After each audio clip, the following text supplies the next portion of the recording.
श्रीमद्भागवतं चतुर्थस्कन्धः अद त्रयोदशोऽध्यायः 26 श्लोकम्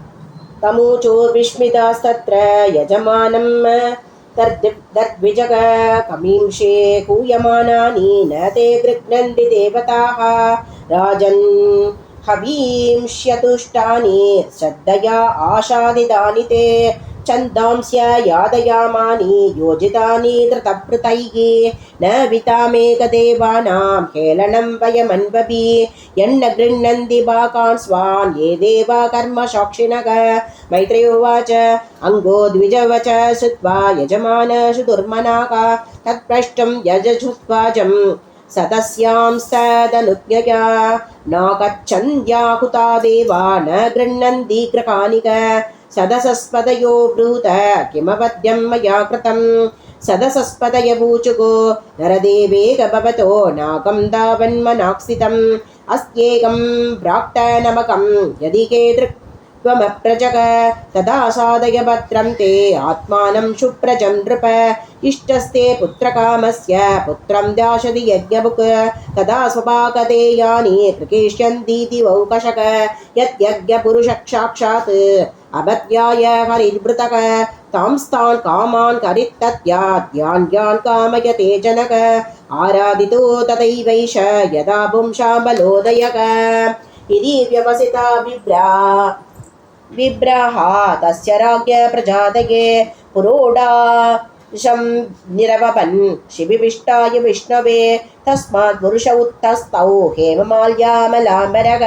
हिरण्मये पात्रेण चित्तमादाय पायसं स विभ्रानुमतो राजा कृकीद्वाञ्जलिनौदनम् अवग्रायमुतायुक्त प्राधात् पत्न्यावुतारतीः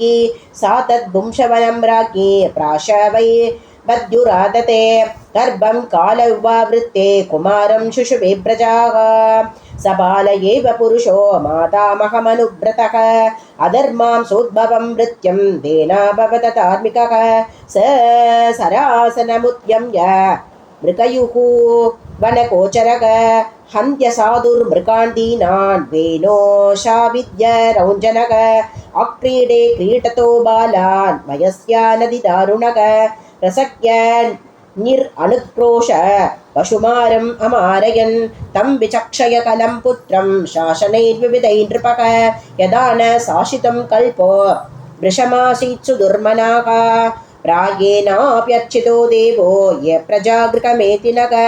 कदबध्यभृतं दुःखं येन विन्दन्ति दुर्भरं यदभाबीयसे केतेर्धर्मश्च अधर्मश्च महानृणां यदो विरोध सर्वेषां यद आदीरनन्दतक नन्दकः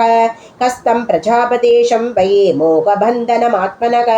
पण्डितो बहुमन्येत यदर्था क्लेशदागृकाः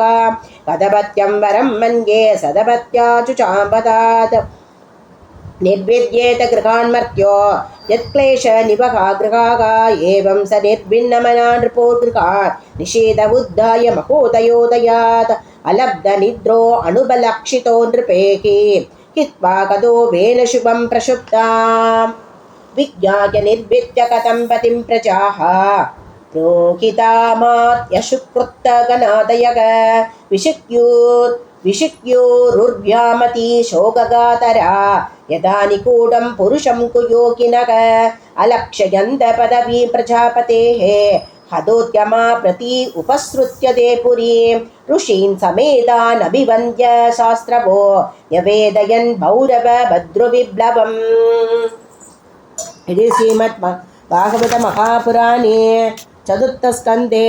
त्रयोदशोऽध्यायः श्रीहरये नमः श्रीहरये नमः श्रीहरये नमः गोपिका जीवनस्मरणं गोविन्द गोविन्द सद्गुरुनाथ महाराज की जय।